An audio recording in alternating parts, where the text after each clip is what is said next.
Y bərabər kx plus b funksiyasının qrafikinə əsasən k plus b cəmi soruşduğuna görə biz dedik ki, əgər funksiyanın x oxunu kəsirsə, o nöqtədə y nədir? Sıfırdır. Deməli, biz burada baxıb görürük ki, -5 nöqtəsində x oxunu kəsir. Deməli, belədir onda. -5 sıfırdır. Bunun koordinatları. Digərində görürük ki, y-i 5 nöqtəsində kəsir. Demək ki, burada da x-imiz sıfırdır, y-imiz 5-dir. Və nə edirik?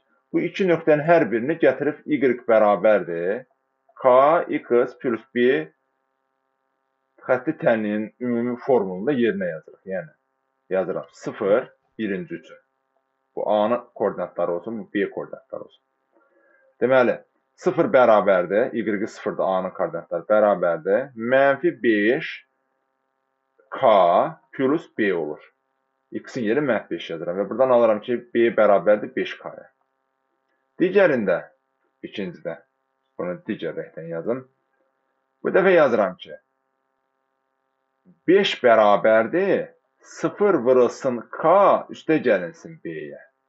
Yəni, x-imiz 0 olanda y-imiz 5-ə bərabərdir. Yəni, birinci nöqtə x-i həmişə bildirir, ikinci y. Buradan da nə alıram? Alıram ki, b bərabər imiş 5-ə.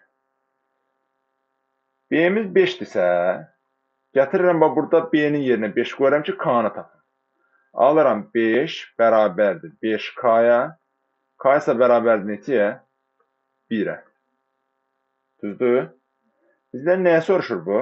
K plus b cəmini. Yəni, 1 üstə gəlinsin 5 bərabərdir 6-ya. Deməli, doğru cavab nə imiş? 6 imiş.